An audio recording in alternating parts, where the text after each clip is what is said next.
Vamos iniciar aqui o nosso controle da água nesse início de processo de ciclagem com a medição de pH. Faz umas 14 horas que eu coloquei a água aí, então é água da concessionária, ainda está em processo de retirada do cloro.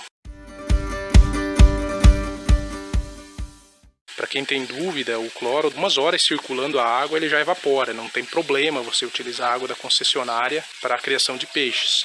O problema, ele é mais grave, você não ciclar, não observar o processo de ciclagem da água do que usar a água da concessionária. A água da concessionária, apenas deixar circulando aí algumas horas, já é suficiente para a eliminação principalmente do cloro, que é o elemento aí pode causar mais danos aí aos peixes. Então a gente vai medir primeiro o pH, para ter uns parâmetros inicial da água, saber como a gente está começando aqui o processo. Aí posteriormente a gente começa a introdução de ração e medição de amônia, enfim, de outros parâmetros. Tem aqui os testes que eu comprei para fazer a medição dos parâmetros da água. Eu vou utilizar esse termômetro aqui, ó, é um termômetro culinário para medição da temperatura da água. Não sei aí até que ponto ele é adequado ou não, mas é o que eu tenho aqui. Então eu vou utilizar esse termômetro mesmo. Agora, de início, a gente vai medir apenas o pH, porque não faz sentido medir o resto.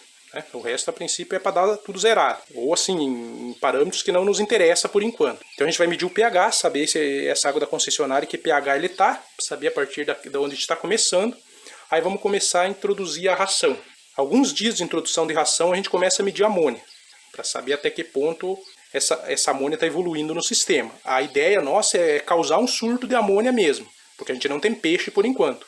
Então a gente vai causar um pico aí de amônia, acompanhar a transformação dela em nitrito, posteriormente em nitrato. A gente tem aqui os 3 testes para fazer medição. Quando tiver o nitrito diminuindo e começando a surgir o nitrato, que é a hora perfeita, inclusive já para começar a colocar as plantas. Obviamente que já com os peixes no sistema, né? Enquanto a gente está fazendo apenas o teste da água, o processo de ciclagem antes da introdução dos peixes, esse nitrito e nitrato ele não é permanente, ele decorre da matéria orgânica que a gente está inserindo. Posteriormente a gente tem também aqui o teste de dureza total e de oxigênio dissolvido, mas isso é para um segundo momento. E aqui está a ração que eu vou inserir. É uma ração que não é de peixe, é uma ração de coelho, que é o único animal que a gente tem aqui, que a gente tem ração hoje. Mas olha só, eu não estou dizendo que a gente pode dar ração de coelho para peixe comer. Não é isso. Qual que é o objetivo de colocar a ração no sistema agora no processo de ciclagem? É que a ração se decomponha lá e gere amônia. Faça com que surja amônia e posteriormente surgir as bactérias nitrossomonas e fazer a transformação dessa amônia em nitrito. Essa é a ideia, por isso que poderia ser qualquer ração que não intoxicasse o sistema, né? Tivesse algum elemento, algum componente aí que pudesse persistir no sistema após o processo de ciclagem. Não é o caso aqui. E lembrando que a gente não tem peixe. A gente vai colocar essa ração lá só para ela se decompor e gerar amônia. Então por isso que não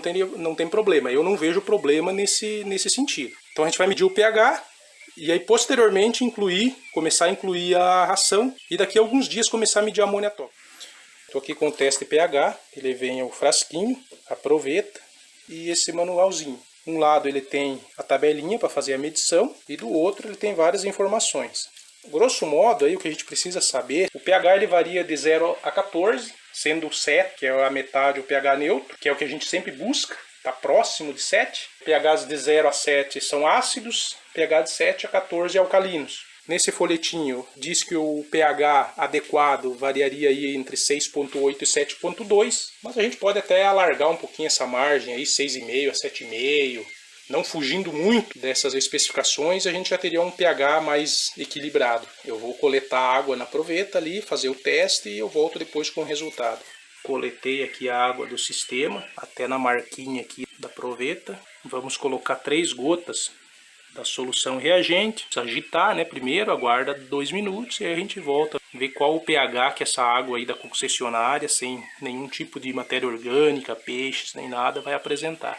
Tá aí o resultado do nosso teste de pH da água da concessionária. Eu vim aqui na parte de fora com iluminação mais natural, que é recomendável. Ali dentro estava muito escuro. Fiquei em dúvida aqui se é 7 ou 6,8.